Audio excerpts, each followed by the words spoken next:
የሰራዊቱ አቅም ፈጣሪ ተቋሞች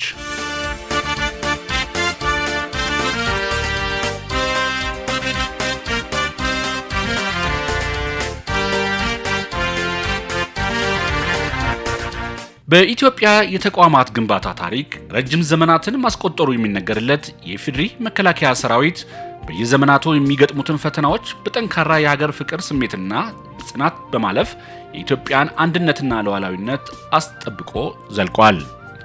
አዲሱ ትውልድም የቀደምት አባቶቻችንን ታሪክ በመረከብ በጥናትና ምርምር የታገዘ የዘመናዊ ሰራዊት ግንባታን አጠናክሮ በመቀጠሉ የሀገሪቱን ብሔራዊ ፍላጎቷንና ሉዓላዊነቷን አስጠብቆም ቀጥሏል።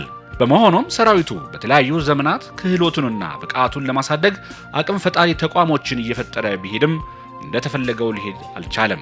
ከዓለም ወታደራዊ አቅም ጋር ለመገዳደር ኢኮኖሚያዊ አቅም ውስንነቱን አባብሶታል።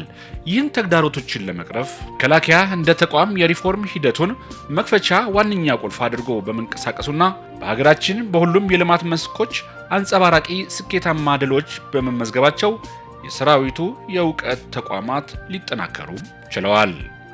ውድ የፕራይም ሚዲያ እኔም ለሀገሬ ፕሮግራም ተመልካቾቻችን በዛሬው ዝግጅታችን በጥናትና ምርምር የታገዘ የዘመናዊ ሰራዊት ግንባታ በሚል ርዕሰ ጉዳይ በኢፌዴሪ የሀገር መከላከያ ሰራዊት ተቋም ውስጥ አቅም ፈጣሪ ተቋሞች መካከል የመከላከያ ዋር ኮሌጅና በኢትዮጵያ መከላከያ ዩኒቨርሲቲ በነበረን ቆይታ የተቋሙን የሥራ እንቅስቃሴ እና የሰራዊቱን የማድረግ አቅም አስመልክተን ያዘጋጀውን ዝግጅት በወፍ በረር እናስቃኛችኋለን። አብራችሁን ቆዩ።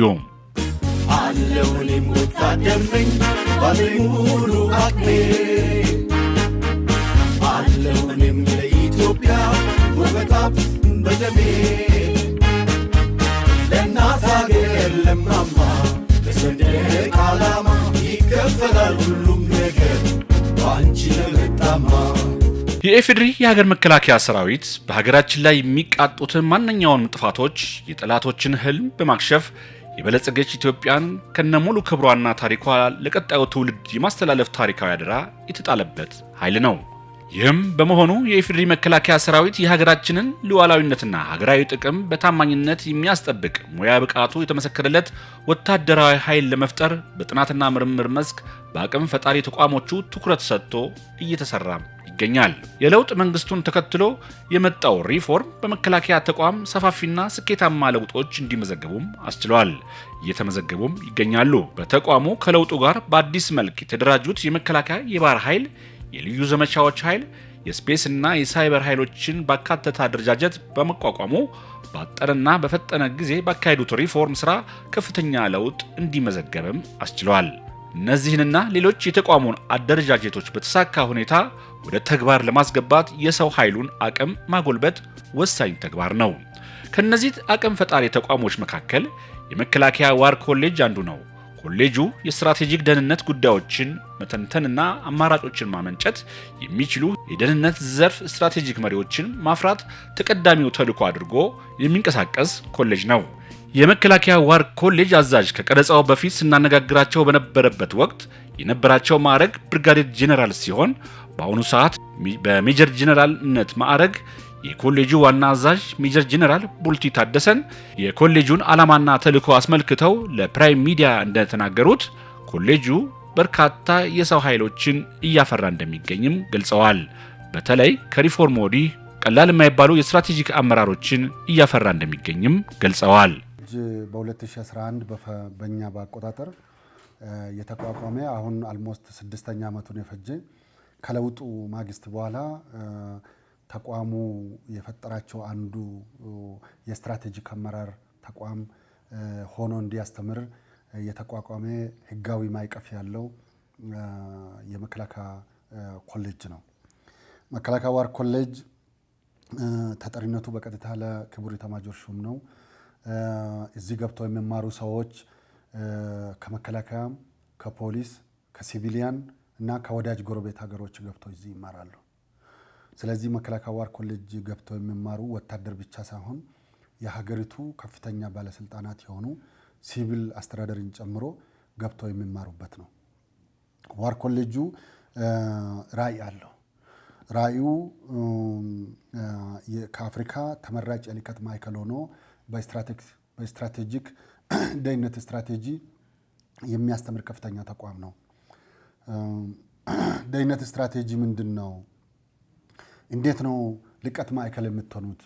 እንዴት ነው አፍሪካ ተመራጭ የምትሆኑት የሚለው የራሱ የሆነ ዝርዝር አክሽን ፕላን ስላለው እሱን አሁን አላነሳም። የኛ ራዕይ ምንድን ነው? ከአፍሪካ ተመራጭ የርቀት ማዕከል ሆኖ በስትራቴጂክ ሴኩሪቲ ስቴዲ ወይም በስትራቴጂክ ደህንነት ጥናት ዙሪያ ከፍተኛ የመንግስት የመከላከያንና የፖሊስ እና የወዳጅ ጎረቤት ሀገሮችን የሚያስተምር ከፍተኛ ትምህርት ተቋም ነው። የተሰጠን ተልእኮ 4 ተልእኮ ነው የተሰጠን። አንዱ ትልቁ ተልእኮ የከፍተኛ አመራሮችን መማር ማስተማር ነው። ከፍተኛ አመራሮች መማር ማስተማር ማለት ምን ማለት ነው የሚለው እንግዲህ ይሄ ኮሌጅ ከሌሎች ኮሌጆች የሚለይበት አንዱ ትልቁ ባህሪው የከፍተኛ አመራሮችን የሚያስተምር የስትራቴጂክ ደህንነት ጥናት ዙሪያ ያስተምራል እንጂ ቴክኒካሊ ያስተምርም ማለት ነው። ቴክኒካሊ ወይም ኦፕሬሽናሊ ወይም ደግሞ ታክቲካል እንደ ኮማንደር ታክቲካል አያስተምርም። እኛ ይሄ ዋር ኮሌጅ የሚማረው ሰው ከፍተኛ አመራር ሆኖ በጦርነት እና የጦርነት ጽንሰ ሀሳብን፣ ጦርነትና ፖለቲክስን፣ ጦርነትንና ሰላምን እና የሰላም የግጭት አፈታት ዘዴን እንዴት እንደሆነ የሚያስተምር ከፍተኛ ተቋም ነው። በመሆኑም እዚህ ገብቶ የሚማረው ሰው የወደፊት መሪዎች የሚፈጠርበት ማዕከል እንዲሆን ይፈልጋል። የእኛ ሞቶም ፕሮቪደንት ዘ ፊውቸር ሊደር ይላል። የወደፊት መሪዎችን ነው የምንፈጥረው። የወደፊት መሪዎች ማን ናቸው? መሪ እንዴት ይፈጠራል? ማን ነው መሪ የሚፈጠረው?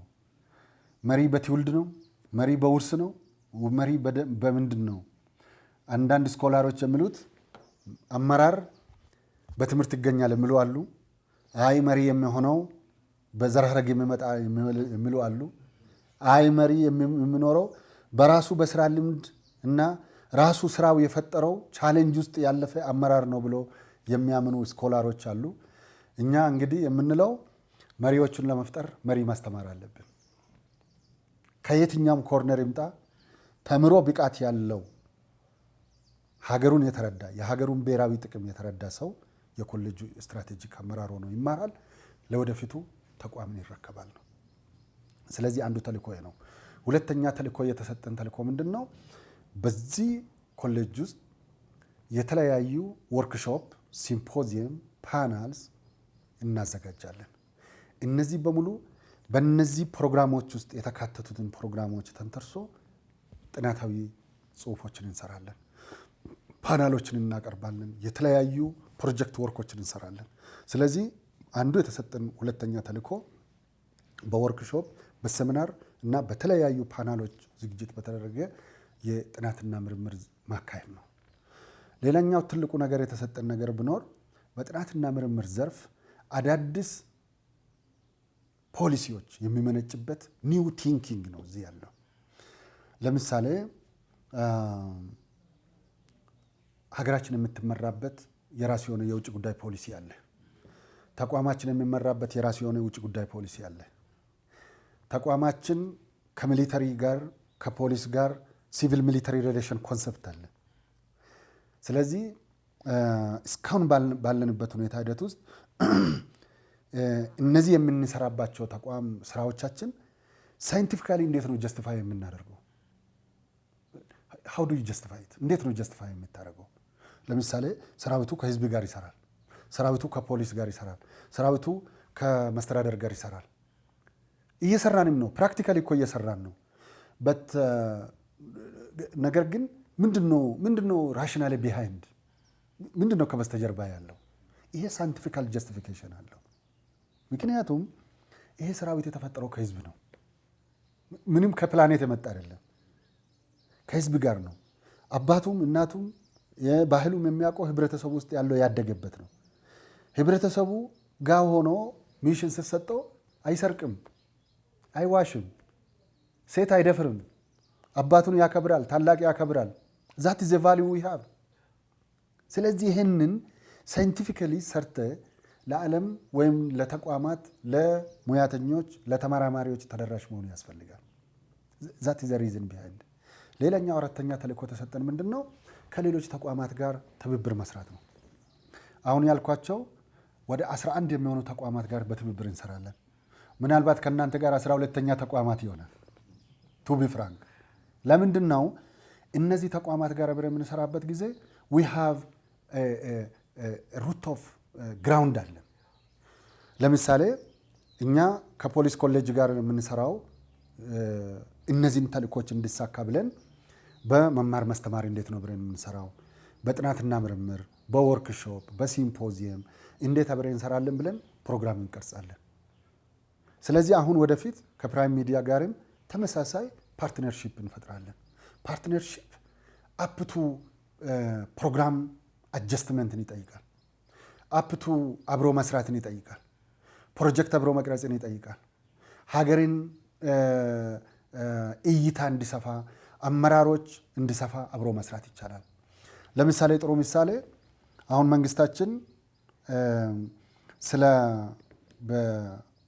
የኛ የወደብ አገልግሎት እንድናገኝ መንግስታችን እየሰራን ነው። አሁን የወደብ አገልግሎት ማግኘት አለማግኘት የኢትዮጵያ ብሔራዊ ጥቅም ሆኗል።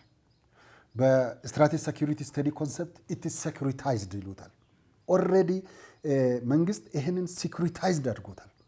ቱ ቢ ኢምፕሊመንትድ ተግባራዊ እንዲሆን አብሮ ይሰራል። ስለዚህ አሁን ለወደፊቱ ከእናንተ ጋር በፖርት አክሰስ ላይ፣ በገርድ ላይ፣ በሴኩሪቲ ኮንሰፕት ላይ ፕሮጀክት አብረን እንቀርጻለን። አብረን ፕሮግራም እናዘጋጃለን። አቅራቢ አብረን እናፈላልጋለን። ሚዲያ ከቨሬጅ አብረን እንሰጣለን። ስለዚህ እንደዚህ አይነት ፓርትነርሺፕ አብረን እንሰራለን።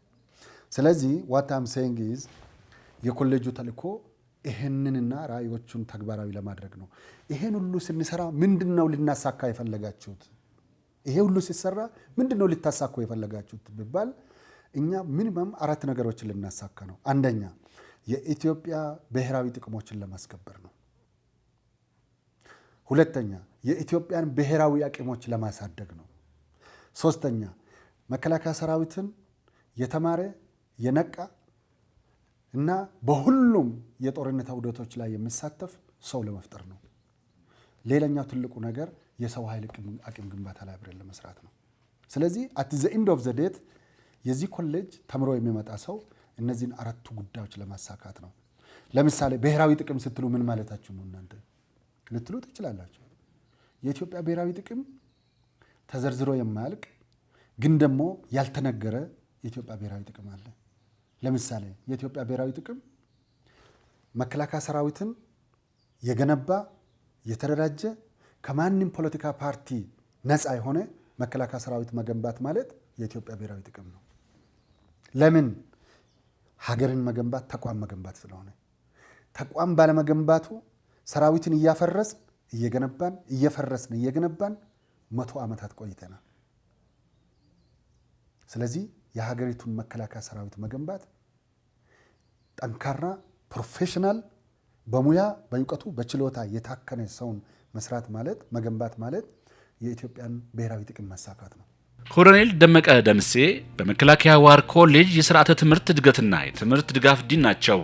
በኮሌጁ የሚሰጡትን የትምህርት ዘርፎች የተቋሙን ፍላጎት ከማሳካት አኳያ የሚያበረክተውን አስተዋጽኦ በበኩላቸው ሲያብራሩ አንደኛ የስልጠናና ትምህርትን የሚደግፉ ሰነዶችን የማሻሻል ነው። የማሳደግ የማሻሻል ክትትል እያደረጉ በየጊዜው ከወቅታዊ ሁኔታ ጋር እንዲሄድ የማድረግ ስራ ነው የሚሰራው ማለት ነው። በዚህ ክፍሉ 2 ገጽታ አለው። አንደኛው ገጽታ ትምህርትና ስልጠና ጋር ወይም አካዳሚክ ስታፍ የሚሉት አሉት።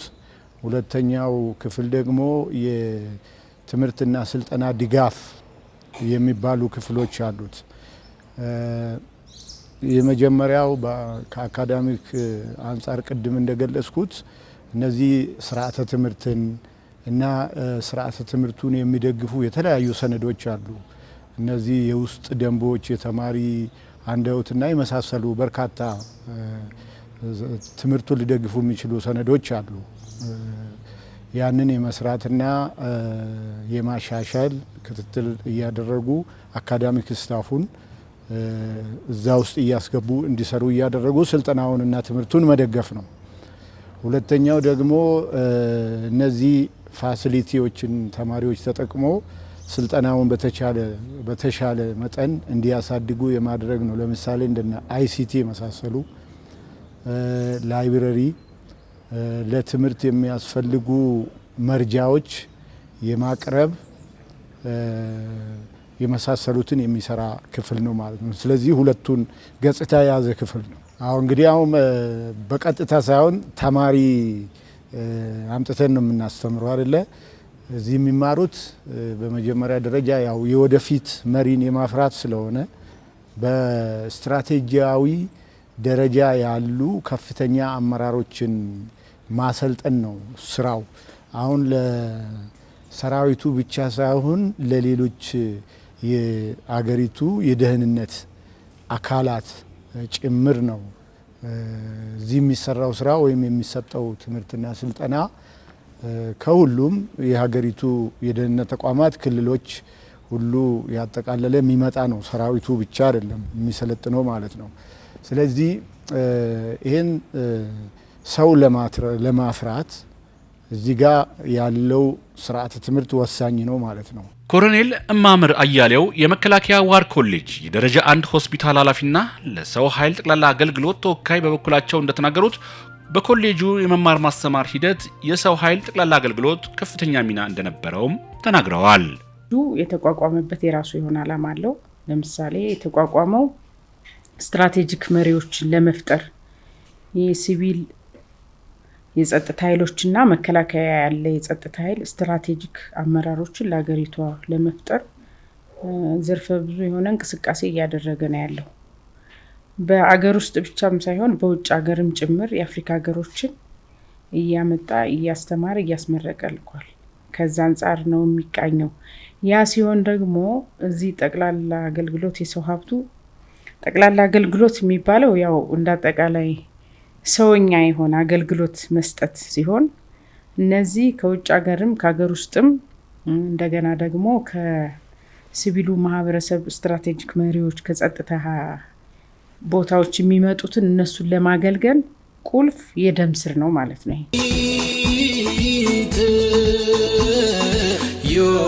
ኢትዮጵያ መከላከያ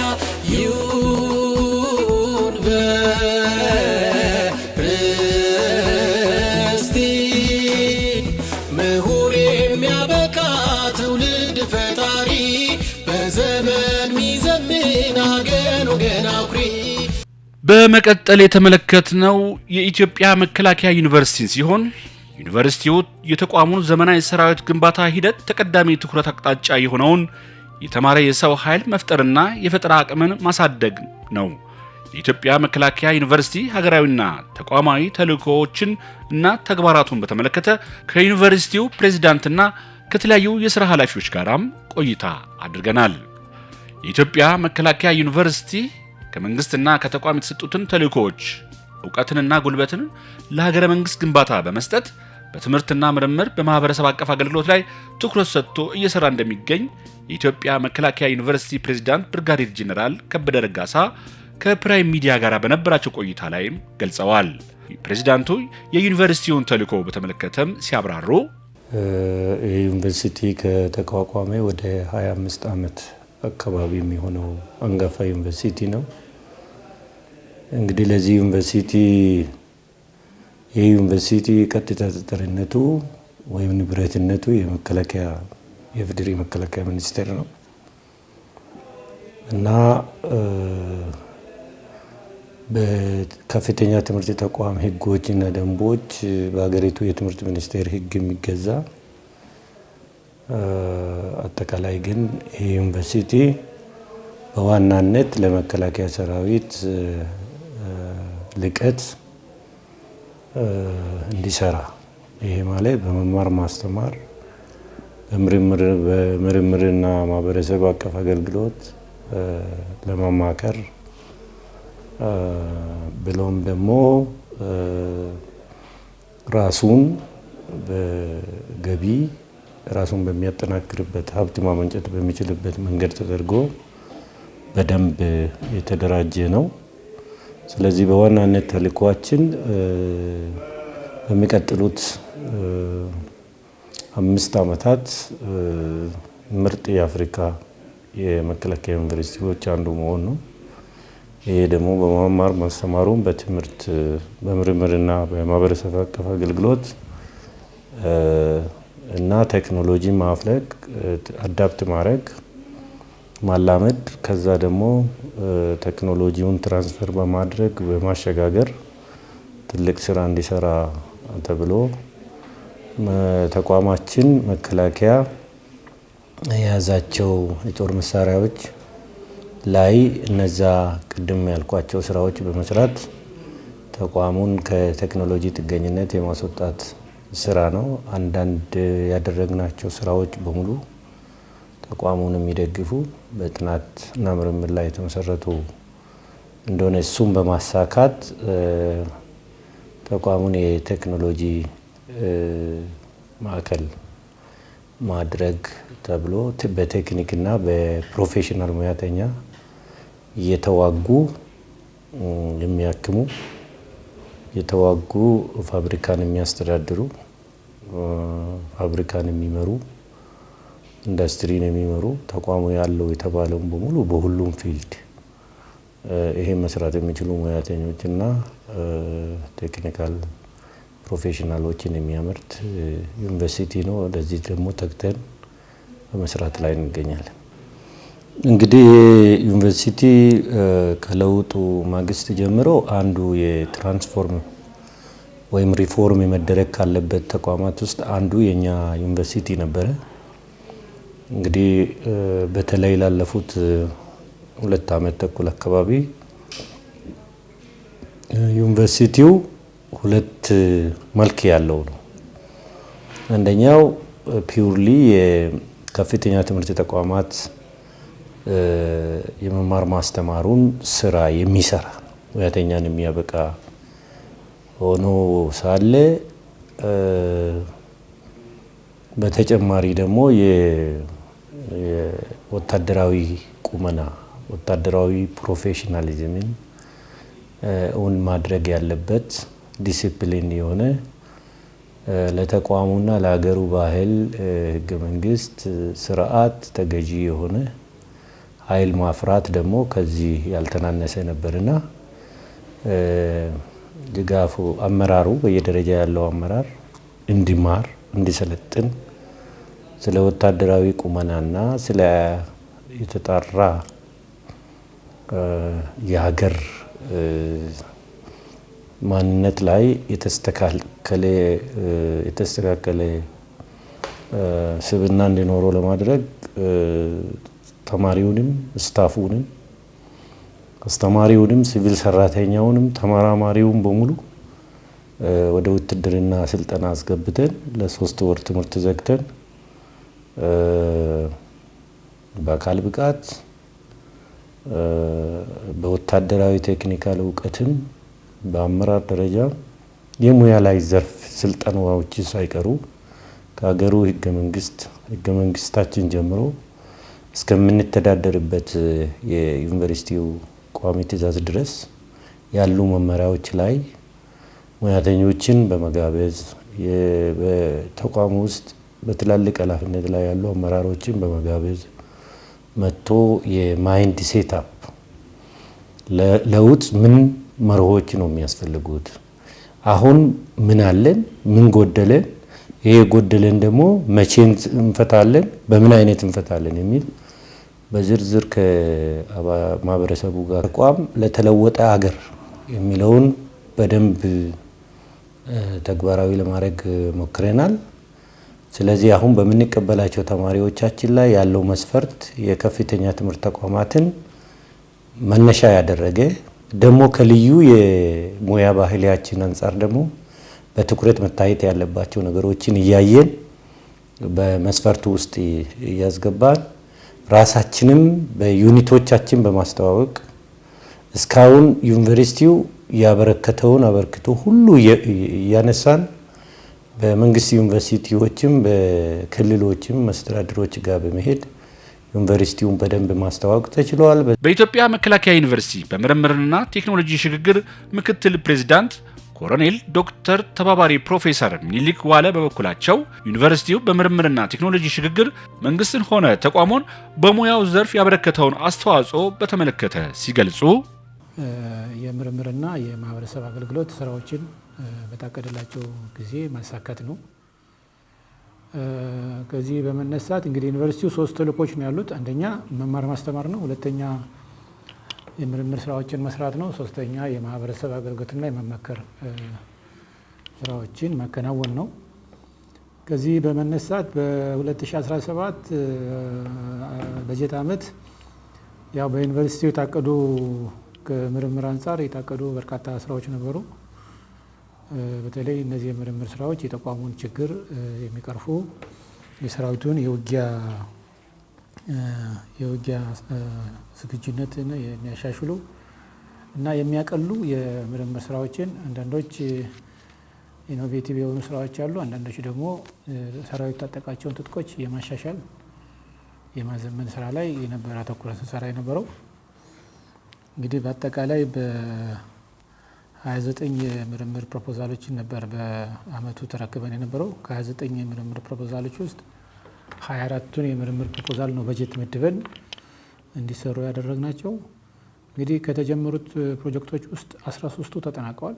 13ቱ ተጠናቀው ኦልሞስት አሁን የተርሚናል ሪፖርት እየተካሄደ ነው ያለው። አንዳንዶችም የመጀመሪያ ሙከራ ስራ ኦልሬዲ በተመረጡ ቦታዎች ላይ የተለያዩ ሙከራ ስራዎች አድርገናል።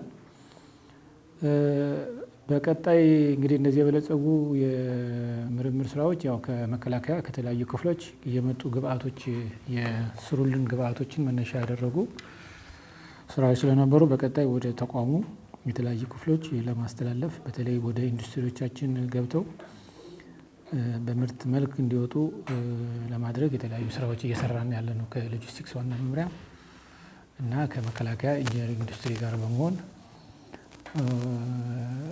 ኦልሞስት ሰዓት ወደ ፕሮጀክቶች ወደ ማስተላለፍ ሂደት ላይ ነው የሚገኙት። የተሰሩ ፕሮጀክቶች ደግሞ የባለቤትነት መብት የማስከበር ተቋሙ ወይም ተመራማሪዎች ከዚህ የሚያገኙትን ጥቅም የማስጠበቅ ስራዎችም እንደ ዋና ተልዕኮ አድርገን እንሰራለን። እንግዲህ ከኢትዮጵያ የአእምሮ ንብረት ባለስልጣን ጋር ባለን የሁለትዮሽ ግንኙነት የተመረጡ በተለይ ወታደራዊ ሚስጥራዊነት ያላቸው ፕሮጀክቶችን ከባለስልጣን መስሪያ ቤቱ ጋር በመነጋገር በአሁኑ ሰዓት ኦልሞስት 7 ፕሮጀክቶች የባለቤትነት የአእምሮ ባለቤትነት ምዝገባ ሊመዘግቡልን ኦልሬዲ መጨረሻው ፌዝ ላይ ያለ ነው። በኢትዮጵያ መከላከያ ዩኒቨርሲቲ ዓለም አቀፍ ግንኙነትና የተቋማት ትብብር ዳይሬክተር ሻለቃ ዶክተር በተለይ ተካ ዩኒቨርሲቲውን በዓለም አቀፍ ግንኙነትና የተቋማት ትብብር በተመለከተ የተገኘውን ውጤቶች ሲገልጹ አሁን ላይ እንግዲህ እንደሚታወቀው ለብቻ ሆኖ የሚሰራ ስራ የለም። በመተባበር ነው የምትሰራው። አንዱ ያገኘውን ልምድ ከሌላው በመካፈልና ልምድ በመውሰድ ነው የሚሰራውና እንግዲህ ይሄ የዓለም አቀፍ ግንኙነት እና የተቋማት ትብብር ዓላማው ምንድነው? ዓለም አቀፍም ይሁን በሀገር ውስጥም ያሉ ተቋማት እና መሰል ከዩኒቨርሲቲያችን ጋር መሰል ተልዕኮ ያላቸውን ኢንተርናሽናል የሚሆን ሎካል ኢንስቲትዩቶች ከነሱ ጋር ግንኙነት በመፍጠር በፋሲሊቲ ኮላቦሬሽን ሊሆን ይችላል፣ በትምህርታዊ ነክ ትብብሮች ሊሆን ይችላል፣ በሪሰርች ትብብሮች ሊሆን ይችላል። ከዛም ባለፈ ኢቭን ኤክስፒሪየንስ ሼሪንግ የልምድ ልውውጥም ለማድረግ መሰል ተቋማት ጋር ዓለም አቀፍ ተቋማት፣ የሀገር ውስጥ ተቋማት፣ የሀገር ውስጥ ዩኒቨርሲቲዎች፣ የሪሰርች ተቋማት ከነኚህ ጋር ግንኙነት በመፍጠር ትብብር በመፍጠር የጋራ የሚሆኑ ስራዎችን መስራት ነው። ስለዚህ ከነዚህ አንጻር ምናልባትም አንዳንዱ እንግዲህ በትብብር የሚሰሩ ፕሮጀክቶች ሊኖሩ ይችላሉ ማለት ነው። ፕሮጀክቶችን እንሰራለን ማለት ነው በመተባበር ሶ ኦፍ ኮርስ ያ ሚሊተሪ ነን። ነገር ግን ደግሞ ሌሎች ተቋማትም አሉ ለሀገር ፋይዳ ሊውሉ የሚችሉ ፕሮጀክቶች ምናልባትም ዘርፈ ብዙ ጥቅም ያላቸው የሚሊተሪ አገልግሎትም ለኮሜርሻል አገልግሎትም ሊሆኑ የሚችሉ ስራዎች ይኖራሉ፣ ፕሮጀክቶች ይኖራሉ። ሶ እነኚህን ታፕ ለማድረግ ኤክስፒሪየንስ ያላቸው ምናልባትም ፋሲሊቲው ያላቸው ማቴሪያልና ገንዘቡ ያላቸው ተቋማት ይኖራሉ። እኛ ደግሞ በተለያየ ዘርፍ በሙያ ያካበቱ ወታደር ሙያተኞችም አሉን። ስለዚህ ይሄንን አንድ ላይ በማምጣት እነዚህ ነገሮች እንዲሰሩ በጣም ትልቅ ድርሻውን ይወጣል ማለት ነው። ያን ኃላፊነት ተሰጥቶት ድርሻውን ይወጣል ማለት ነው። የዩኒቨርሲቲው አስተዳደር ጉዳዮች ምክትል ፕሬዝዳንት ኮሎኔል ሰለሞን ባኒ በበኩላቸው ዩኒቨርሲቲው በመማር ማስተማሩ ያከናወነ ያለውን ሂደት እንዲህ ያብራራሉ። ዩኒቨርሲቲያችን እንደሚታወቀው ካሉት ዩኒቨርሲቲዎች ብቸኛው የመከላከያ ዩኒቨርሲቲ ነው፣ የሀገር ዩኒቨርሲቲ ነው። እነዚህ ዩኒቨርሲቲዎች የተማረ የሰው ኃይል ከማቅረብ አኳያ ሪፎርሙ ከተደረገ በኋላ በመከላከያ ሪፎርም ካደረጉ በኋላ ትኩረት ከተሰጣቸው ተቋማት አንዱ በመሆኑ አዳዲስ አውዶች በመከላከያ ተቋቋሙ አዳዲስ ክፍሎች፣ አዳዲስ አውዶች አሉ፣ አዳዲስ ኢንዱስትሪዎች አሉ፣ የተስፋፉ ኢንዱስትሪዎች። እነዚህ ኢንዱስትሪዎች የሚመግብና የተማረ የሰለጠነ ሙያተኛ ለማሟላት ከሚሰራቸው ስራዎች አንዱ ወታደር ኢንጂነሮችን የማፍራት፣ ወታደር ዶክተሮችን የማፍራት፣ ወታደር ቴክኒሽያኖችን የማፍራት፣ ወታደር የፋይናንስ ሙያተኛ፣ ወታደር ህግ ሙያተኛን ከማፍራት በብቃትና በብዛት በማሰልጠን ሀገርና ተቋም ትውልድን የሚጠቅሙ የምርምር ስራዎች የሚሳተፉ ብቁ ሙያተኞችን በማፍራት ላይ ይገኛል። ስለዚህ ዩኒቨርሲቲው የሰለጠነ መምህራን፣ የሰለጠኑ ሙያተኞች የተሻለ እውቀት ያላቸው ሙያተኞች ያሉበት በመሆኑ የሌሎች ሀገሮችም ተመራጭ ሆነዋል። በወዳጅ አፍሪካ ሀገራት ከዚህ በፊትም እየተማሩ ነው። አሁንም በርካታ የአፍሪካ ሀገሮች ጥያቄያቸውን ወደዚህ አድርገው አሁንም የብዙ ሀገር ተማሪዎች እየተማሩ ነው የሚገኙት። አሁንም እነዚህን የተለያዩ ወዳጅ ሀገሮች የአፍሪካ ሀገሮች በዩኒቨርሲቲያችን ለመማር ፍላጎት ያላቸው መሆኑ ለመቀበል አሁንም በ2018 ትልቅ ዝግጅት አድርገን ለመማር ማስተማሩ በቂ ዝግጅት አድርገን እነሱን ለመቀበል ዝግጅት ላይ ነንና በአፍሪካም ተመራጭ የሆነ ዩኒቨርሲቲ ነው። በአጠቃላይ በተቋማቱ የሚገኙ አቅም ፈጣሪ ተቋሞች የሀገራችንን ብሔራዊ ጥቅም ከማስጠበቅ በተጨማሪም የዘመናዊ ሰራዊት ግንባታን ተልዕኮ ከማዘመንና በቴክኖሎጂና ምርምር በታገዘ የሚንቀሳቀስ ፕሮፌሽናል ሰራዊት በመገንባት ሂደት የራሳቸውን አሻራ እያሳረፉ ይገኛሉ። ውድ የፕራይም ሚዲያ እኔም ለሀገሬ ፕሮግራም ተከታታዮቻችን ለዛሬ በኢፌዴሪ መከላከያ ተቋማት አቅም ፈጣሪ ተቋሞች ዙሪያ በወፍ በረር ያቀረብነውን ዝግጅት ይህን ይመስላል። በዘንድሮ ዓመት የሚካሄደው የመማር ማስተማር ሂደት ውጤታማና ስኬታማ እንዲሆን እየተመኘን ዝግጅታችንን በዚሁ እናጠቃልላለን። ሰላም።